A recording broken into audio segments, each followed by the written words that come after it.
जैनापूर सरपंचासह मुलावर लाच प्रकरणी गुन्हा। जैनापूर तालुका शिरोळी येथील ग्रामपंचायतीच्या सरपंचासह तिच्या मुलावर लाच मागितल्याप्रकरणी गुन्हा दाखल करण्यात आला आहे। संगीता रमेश कांबळे वय 52 व निकेत रमेश कांबळे वय 30 दोघे राहणार जैनापूर यांच्यासह एका खासगी इसमाचा यात समावेश आहे। याबाबत मिळालेल्या माहितीनुसार जैनापूर येथील एका इसमाने पत्नीच्या नावाने ग्रीन नेट अंतर्गत शेडनेट व्यवसाय सुरू करण्यासाठी ग्रामपंचायतीकडे परवानगीसाठी अर्ज केला होता। या अर्जाच्या अनुषंगाने चौकशी दरम्यान सरपंच संगीता कांबळे त्यांचा मुलगा निकेत कांबळे व एका खासगी इसमाने तक्रारदाराकडे 10,000 रुपयांची लाच मागितल्याचा आरोप आहे। नंतर तडजोडी अंती ही रक्कम 9,000 आणल्याचेही तक्रारीत नमूद करण्यात आले होते। तक्रारदाराने याबाबत लेखी तक्रार लाचलुचपत प्रतिबंधक विभाग कोल्हापूर यांच्याकडे दिली होती।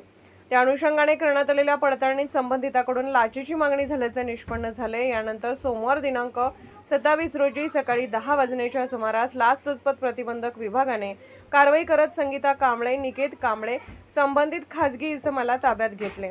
या प्रकरणी जयसिंगपूर पोलीस ठाण्यात गुन्हा दाखल करण्यात आला असून पुढील तपास सुरू आहे। Bureau report SR News 24 Jaysingpur.